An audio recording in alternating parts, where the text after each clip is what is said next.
Teaching strategies in multicultural context, unit objectives. At the end of the unit, the student will be able to explain the concept of culturally responsive pedagogy, discuss the cultural foundations of teaching and learning, list down the different strategies of teaching in a culturally diverse context, apply teaching strategies in diverse contexts, master skills of managing classrooms in a multicultural context, develop culture-fair, gender-fair assessment tools, develop attitudes of avoiding bias in testing and grading. Mention the chief characteristics of the multicultural teacher. Teaching in a multicultural perspective, culturally responsive pedagogy, activity. What do you understand by a multicultural perspective? This emphasis on ethnically specific cultural characteristics and learning styles symbolizes a new paradigm for educational equality and excellence, that is, pedagogy for plurality, grounded in cultural knowledge of ethnic and racial differences. Collectively, the components of this paradigm constitute culturally responsive teaching, which means using the cultures and experiences of different ethnic groups as filters for teaching knowledge and skills schools deem crucial. Culturally responsive teaching consists of many domains. The major domains include multicultural content, pluralistic classroom climate and learning environments, teacher attitudes and expectations towards diversity, building community among diverse learners, caring across cultures, use of multiple teaching techniques that are congruent with the cultural backgrounds, values, experiences, and orientations of different ethnic groups, developing personal efficacy and an ethos of success among diverse students, and using culturally informed assessment procedures to determine learning needs, knowledge acquisition, and skill proficiencies. For example, learning environments and classroom climate include physical space, teacher expectations, feeling of comfort and ownership, interpersonal relationships between students and teachers, and among students, social etiquette and behavioral protocols, and images, symbols, signs, and insignia. All of these are forms of symbolic teaching that can convey powerful messages about whether ethnic and cultural diversity counts in classrooms. Thus, culturally responsive teaching is a complex, comprehensive, and multidimensional enterprise. As such, it epitomizes the developmental growth of multicultural education as a whole, as well as its component parts. Culturally responsive pedagogy facilitates and supports the achievement of all students. In a culturally responsive classroom, effective teaching and learning occur in a culturally supported, learner-centered context, whereby the strengths students bring to school are identified, nurtured, and utilized to promote student achievement. Culturally responsive pedagogy comprises three dimensions: A. Institutional, B. Personal, and C. Instructional. The institutional dimension reflects the administration and its policies and values. The personal dimension refers to the cognitive and emotional processes teachers must engage in to become culturally responsive. The instructional dimension includes materials, strategies, and activities that form the basis of instruction. All three dimensions significantly interact in the teaching and learning process and are critical to understanding the effectiveness of culturally responsive pedagogy. Teachers practice culturally responsive teaching when equity pedagogy is implemented. They use instructional materials and practices that incorporate important aspects of the family and community culture of their students. Culturally responsive teachers also use the cultural knowledge, prior experiences, frames of reference, and performance styles of ethnically diverse students to make learning encounters more relevant to and effective for them. In a classroom of diverse cultures, languages, and abilities, it is imperative that all students feel fairly treated and respected. When students are subjected to unfair discrimination because of their differences, the results can be feelings of unworthiness, frustration, or anger, often resulting in low achievement. Teachers need to establish and maintain standards of behavior that require respectful treatment of all in the classroom. Teachers can be role models, demonstrating fairness and reminding students that difference is normal. Further, teachers need to monitor what types of behaviors and communication styles are rewarded and praised. Oftentimes these behaviors and ways of communicating are aligned with cultural practices. Care must be taken so as not to penalize a student's behavior just because of a cultural difference. Teachers have a responsibility to all their students to ensure that all have an equal opportunity to achieve to the best of their ability. If instruction reflects the cultural and linguistic practices and values of only one group of students, then the other students are denied an equal opportunity to learn. Instruction that is culturally responsive addresses the needs of all learners. The educational system plans the curriculum for schools, and teachers as their institutional agents transfer the prescribed content to their students. This daily contact with students provides teachers with a unique opportunity to either further the status quo or make a difference that will impact not only the achievement but also the lives of their students. Indeed, teachers must recognize their power, and use it wisely in teaching other people's children. Although the curriculum may be dictated by the school system, teachers teach it. Where the curriculum falls short in addressing the needs of all students, teachers must provide a bridge. Where the system reflects cultural and linguistic insensitivity, teachers must demonstrate understanding and support. In short, teachers must be culturally responsive, utilizing materials and examples, engaging in practices, and demonstrating values that include rather than exclude students from different backgrounds.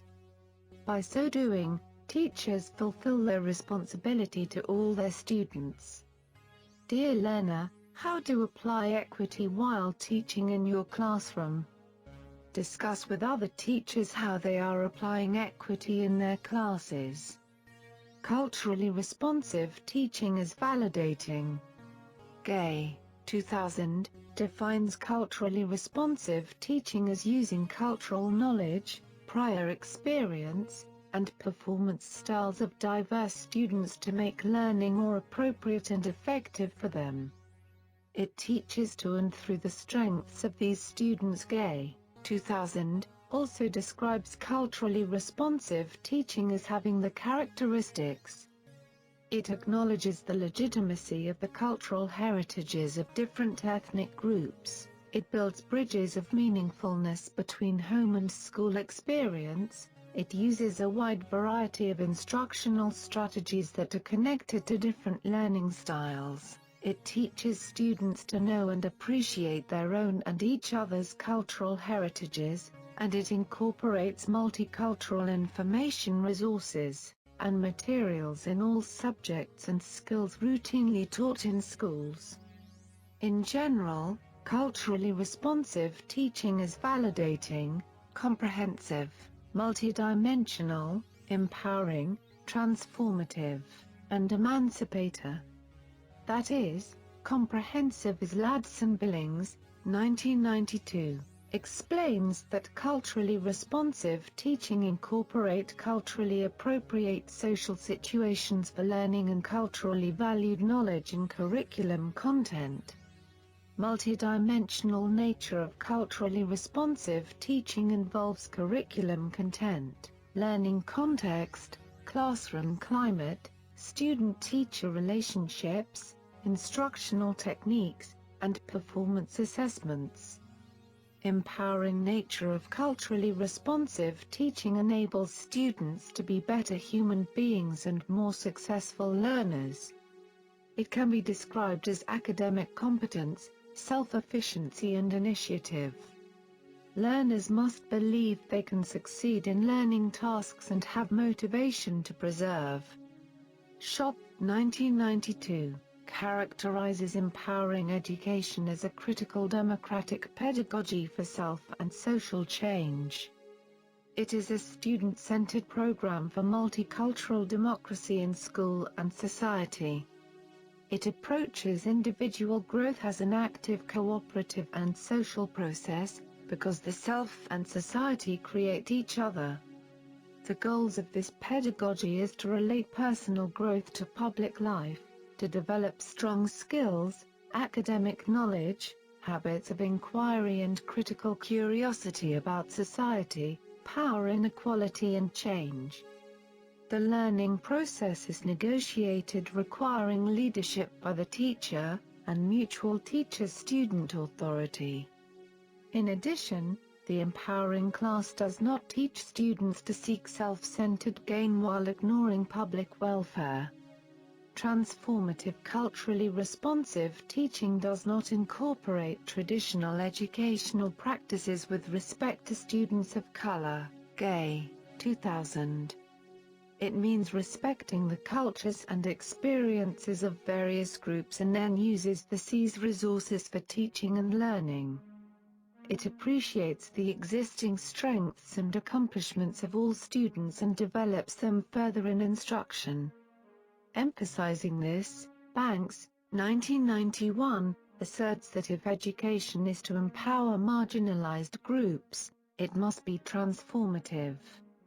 Being transformative involves helping students to develop the knowledge, skills, and values needed to become social critics who can make reflective decisions and implement their decisions in effective personal, social, political, and economic action.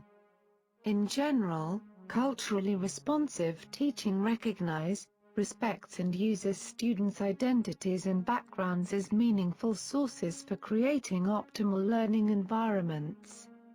Culturally responsive teaching is emancipator that is liberating. Gordon, 1993 and Puawoody, 1994. It guides students in understanding that no single version of truth is total and permanent.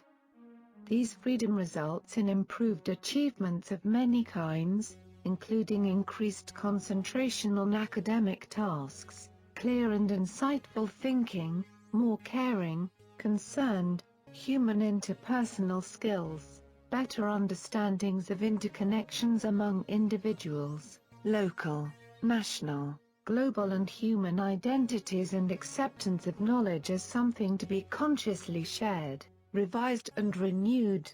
Ladson-Billings, 1994. Activity. From multicultural classroom perspective, what additional roles and responsibilities do you think a teacher should have in mind? Teaching in a multicultural perspective is evident when grouping students to cooperatively work together for a certain course works.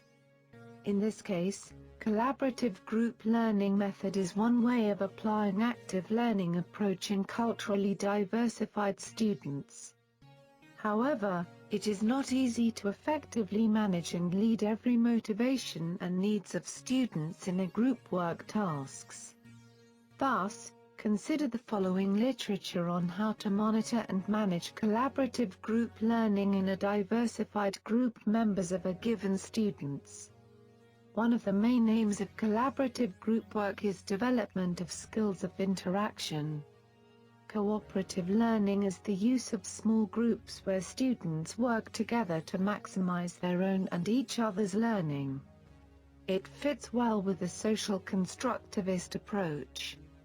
Research demonstrates that cooperative learning can produce higher achievement, more positive relationships among students and healthier psychological adjustment than competition or individual experience. This does not happen automatically. Learning groups must be carefully structured by the teacher. Baines et al., 2008. Clarity of goals, appropriateness of the task composition of the group and developing group work skills for students are essential to successful group work. Pollard, 2008. To be cooperative, a group must have clear positive interdependence.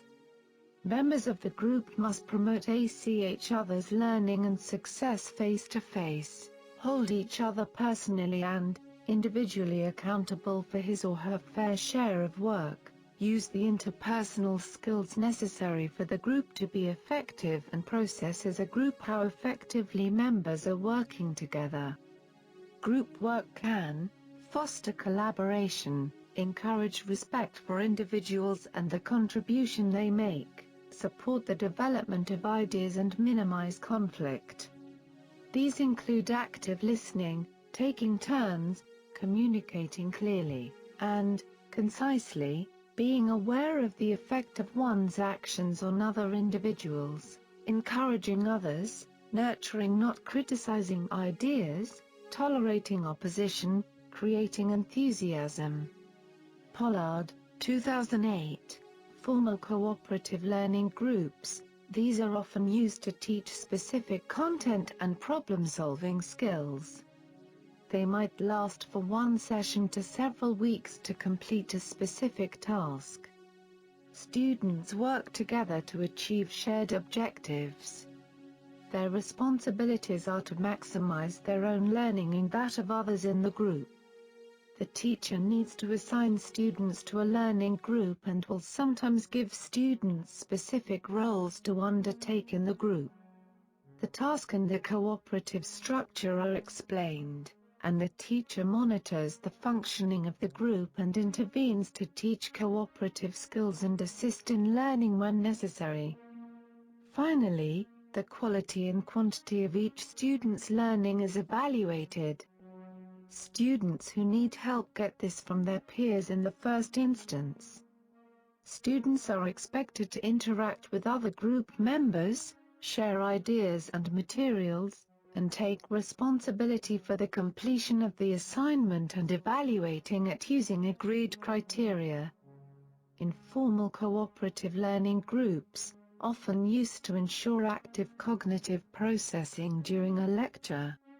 These are temporary and usually last for only one session, or a short period during a session. Their purpose is to focus student attention on new material, give them an opportunity to process this material and provide an active break from the lecture method. This enhances student learning and avoids what is claimed to be one of the problems of lectures, that information passes from the notes of the teacher to the notes of the student without passing through the minds of either. Base cooperative learning group provides long-term support for academic progress. This group stays together to provide mutual support both in and out of class.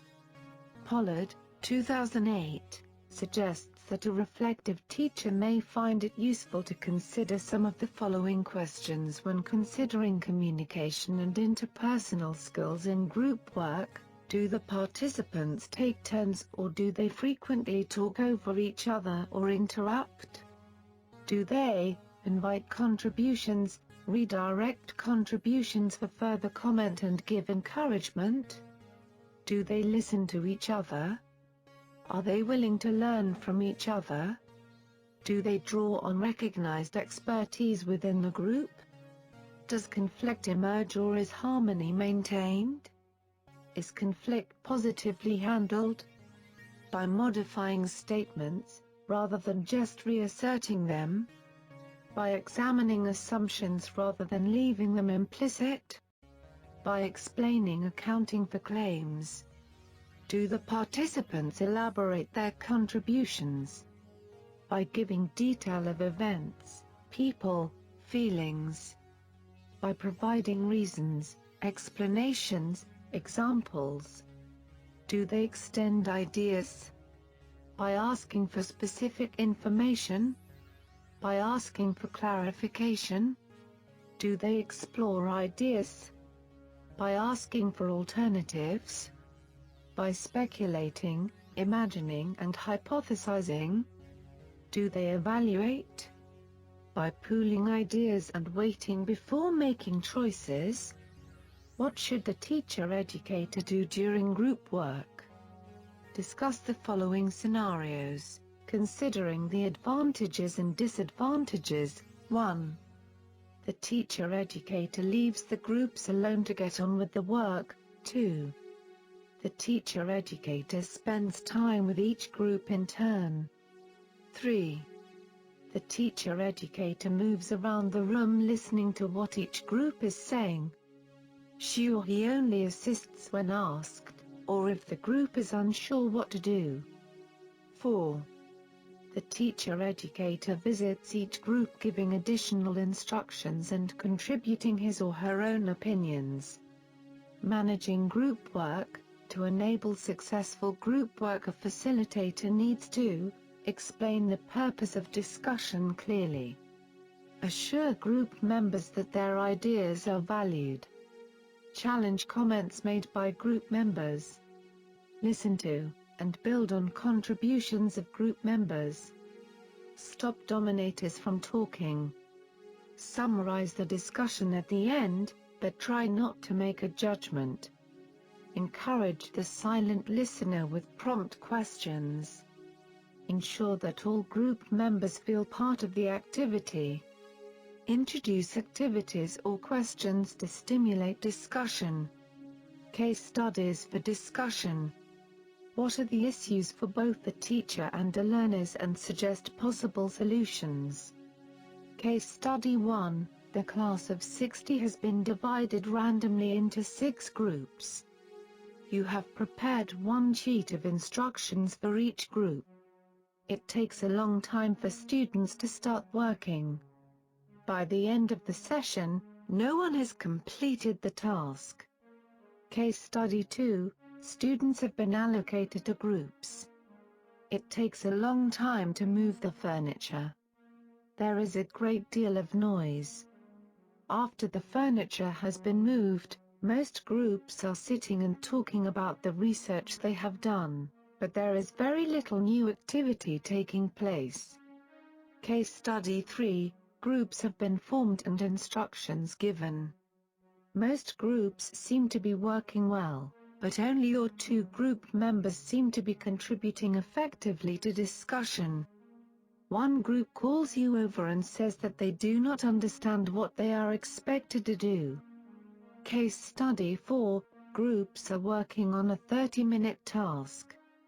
One group seems to have finished after only 15 minutes, while another group has hardly started. The group that has nearly finished is looking bored. Case study 5. When groups are asked to report back, nearly every group has only 1 group member contributing. The contributions from most groups are identical. This is time-consuming and students are looking bored. One group gives ideas that you think are incorrect and contrast with what others are saying. Cultural diversity and its influence on teaching and learning. Activity. Describe briefly what a culturally diversified classroom means. Why do you care to consider students' cultural diversification in planning your daily lessons activity? Some cultural differences have a more substantial impact on learning than others. Significant examples in the context of higher education might include the relative value placed on individualism, collectivism and mutual support. Other culturally inflected differences and dispositions that may have an influence in the lecture theatre, seminar or tutorial include Independent versus interdependent learners. Task-orientated students as compared with those who place more emphasis on relationship building. Commitment to the group. Expectations of the teacher. Challenging the teacher compared with accepting everything the teacher says. Willingness to take on board ideas which have not come from the teacher. Risk-taking as compared with a more conservative approach. Acceptance of change or resistance to it. Receptivity to new ideas. Team building. Participation in group discussions. This is not a comprehensive list but illustrates some of the issues that may need to be considered by teachers. Each of these factors are considered in more detail below, and there is a more comprehensive discussion of many of these ideas in Part 2. Independent learners. Students may have great difficulty in becoming independent learners. Indeed, they may initially not have a clear understanding of this concept. This may be particularly problematic if they are used to having a highly structured timetable and suddenly find that they have to manage their own time. High dependence on teachers in the past may make them feel totally lost in their new environment. As a result, they may need quite a high level of guidance and support in order to develop the skills required of independent learners. Interdependent learners. An emphasis on becoming an independent learner may mask the importance of becoming an interdependent learner, where cooperation and team skills are highly valued. It must be stressed that it is not a question of developing one type of learning as opposed to the other, but that skills as both independent and interdependent learners are highly desirable.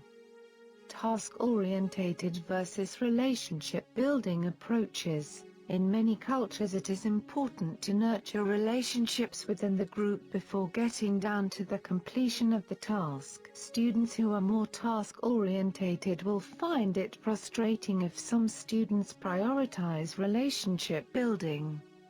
Tutors may find it helpful to bear this in mind when supporting group work.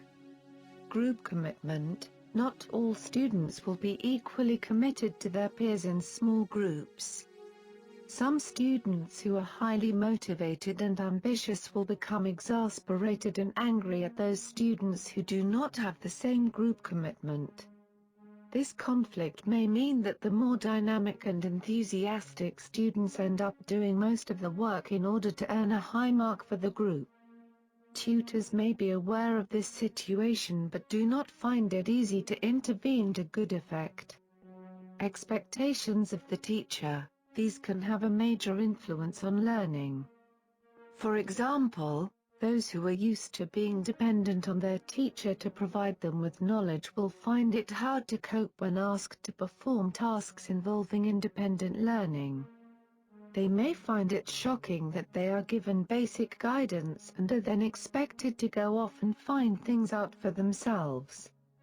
Challenging the teacher. There may be such a cultural prescription on openly challenging the teacher that some students will be highly embarrassed when asked to do so and will do all in their power to avoid it. In many cultures all knowledge comes from the teacher and it is simply not possible to question what the teacher has said. It is fine to ask clarifying questions, but it is not acceptable to raise more controversial questions, which may be seen to be challenging the authority of the teacher. Putting forward students' own ideas. Some students may find it hard to discuss ideas that have not come from their teacher and will be equally reluctant to put forward their own ideas, especially where these may appear to challenge those of the teacher.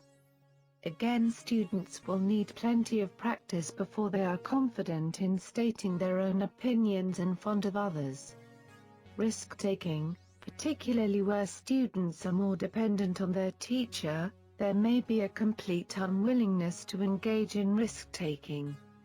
This will be especially important in cultures where the maintenance of face and the avoidance of the loss of face are valued very highly indeed.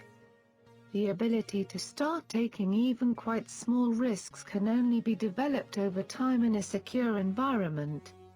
Acceptance of change or resistance to it, this depends on a number of interconnecting factors: personality, previous experience, cultural background, willingness to take risks, and perceived rewards compared with the fear of failure. Team building. Many students will see their university studies as an opportunity to develop their own knowledge and skills and to gain their degree. They may regard assignments involving team building as irrelevant to their studies. Where they have very bad experiences as team members, they may be quite negative and hostile towards this concept. On the other hand, team-building skills are seen by university teachers as an important factor in equipping students for life beyond university. Assignments involving teamwork need to be designed with care to ensure that they produce the desired outcomes. Participation in group discussions. Participation can be exceedingly difficult for those students who are used to sitting and listening to the teacher. Many will not have been required to express their opinion before and will initially be extremely reluctant to do so. The engagement of students in group discussions is an important part of university education, yet it is a subject that fills many international students with dread. Group discussions must be organized with great care and sensitivity if everybody is to be actively engaged in them. Activity. Dear learners, can you mention where a teacher can become multicultural award curriculum deliverer? Managing diversity in the classroom. The following are some major points to take into consideration while handling diversified groups in classrooms. They help teachers prepare themselves for a better management of the teaching and learning process.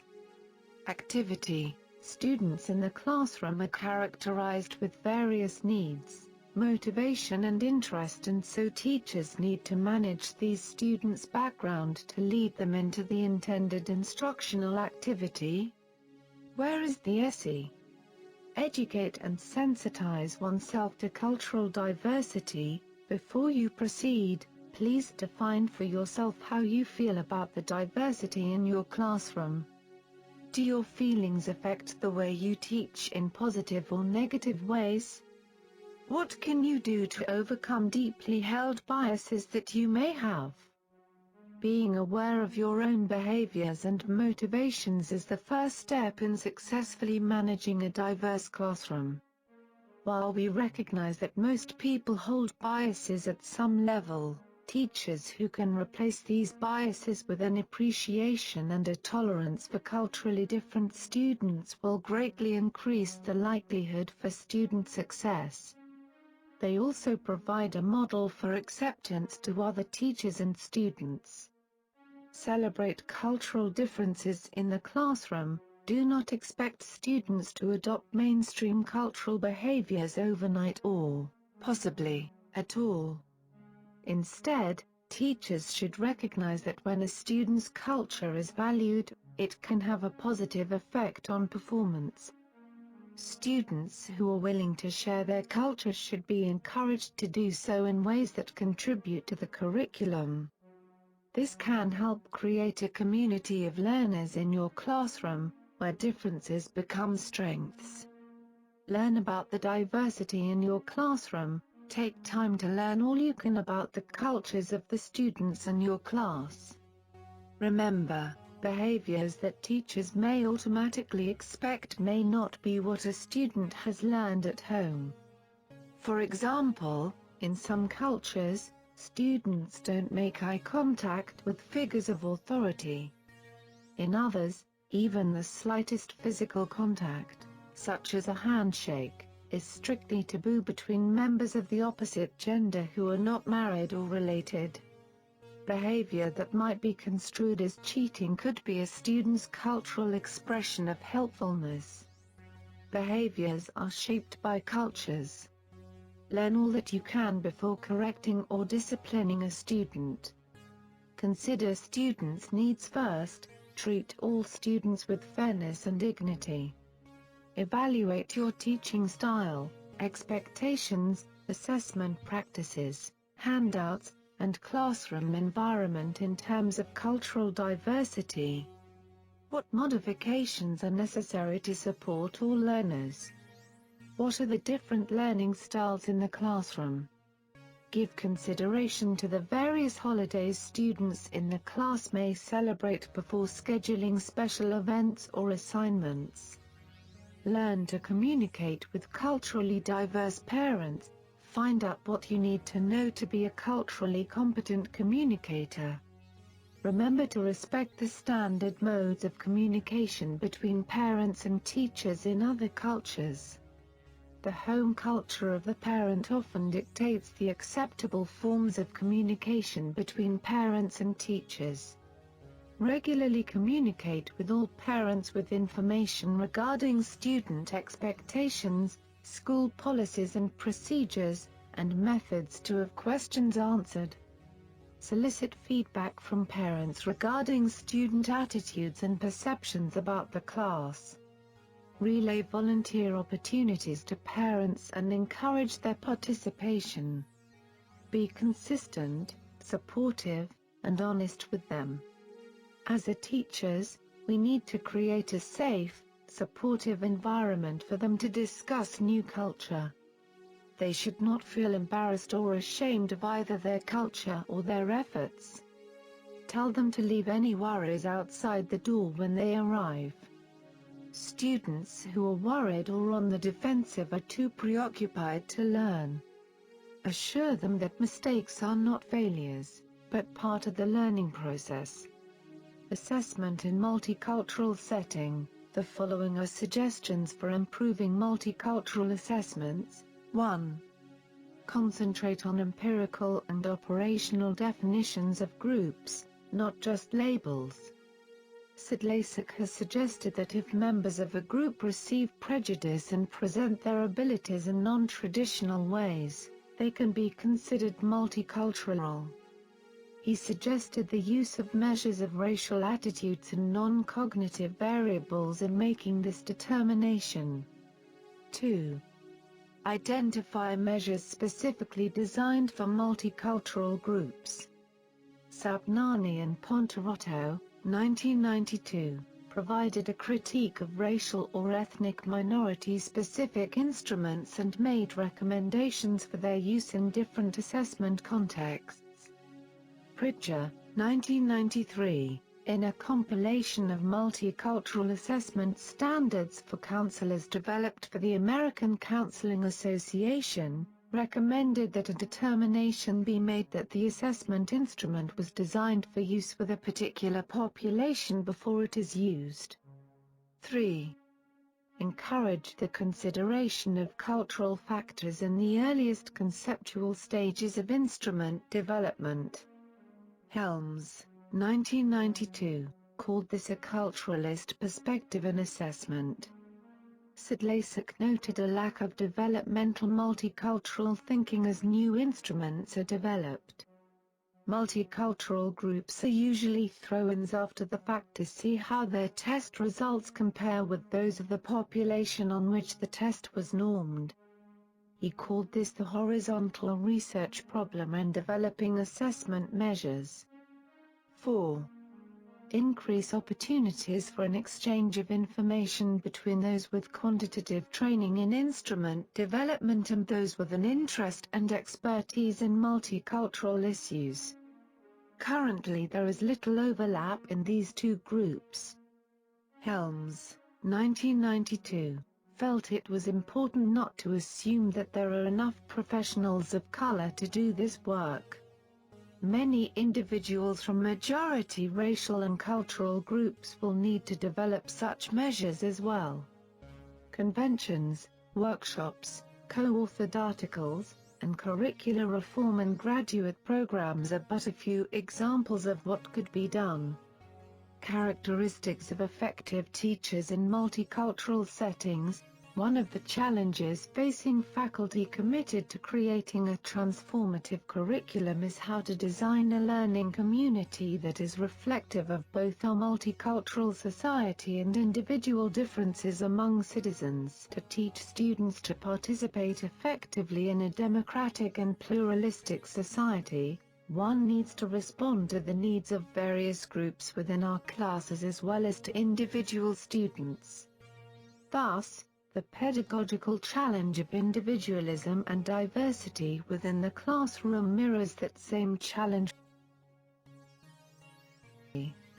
Every classroom is a cultural community reflective of the disciplines and perspectives studied, the authors, the students, and the professor. One can argue that successful learning requires an intercultural approach where students are responsible for listening, and reading and experiencing, to understand, both the perspectives of others, peers, authors, faculty, and, for understanding their own perspectives and how they acquired them. Students can come to understand that learning is about the generation, mutual reflection, and critiquing and expanding of ideas and concepts, and that this is most effectively done in a collaborative and non-competitive environment. One effective approach to this challenge is to attend to the variety of learning styles in any college classroom. Understanding multiple learning styles allows one to focus on individual students' own learning styles. Subgroups within a classroom community. And the class as a learning community. Even in the most transformed classes, however, faculty are often unaware of the variety of pedagogies that can produce enhanced learning for students and faculty and that can facilitate growth in intellectual complexity and capacity.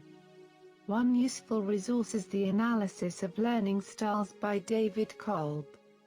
He suggests a four-step model of learning, a movement through four phases: concrete experience, reflective observation, abstract conceptualization and active experimentation. To this model, parallel concepts are drawn from the work of Patricia Hill Collins, and he suggests a pattern of learning from one's own daily concrete experience and then moving to an expanded consciousness of multiple perspectives, and finally to effective social action that makes use of knowledge and collaborative efforts to create a more equitable society. Each of these phases in the learning cycle is associated with particular ways of knowing, and of constructing judgments. It is important to remember, however, that Kolb theorized four distinct, but interrelated, learning strategies.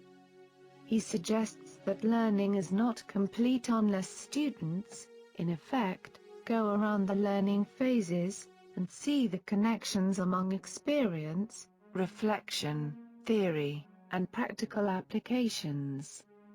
It is crucial that they see ultimately how they might put knowledge into action. The same point applies to Hill Collins' adaptation of the Kolb model. Teachers can make students explicitly aware of how they and others learn. They can discuss strengths and weaknesses in various learning methods. Teachers can help students develop capacities in all four learning styles regardless of individual preferences for some styles over others. How can an understanding of learning styles contribute to effective teaching in the multicultural classroom in particular? Students can take a learning styles inventory, and study their own individual results as well as a class summary that indicates where all members of the learning community are located in this model. Using this device, students can reflect on such concepts as the dominant culture, and its influence on the existence of minority cultures within a larger culture, on similarities and clashes between and among cultures, and on the necessity to use multiple learning methods to achieve a more complete understanding of complex problems. Student can also learn that there are patterns of values, speech, preferences, and behaviors associated with different cultures, and they can learn that there are as many differences within cultural groups as there are across different cultures. This helps students break down cultural stereotypes in the society as a whole. Using these methods, students learn that they each may have a unique learning pattern, and this realization of their own multiple subjectivities can help them understand the multiple and interlocking identities in the people and groups around them. The classroom then becomes a living laboratory for negotiating individual and group differences, as well as for negotiating ideas about the content and concepts of the class. Not all negotiations are easy, but the work to listen and to learn across both similarities and differences can only produce better and more effective learning for all students in a multicultural world.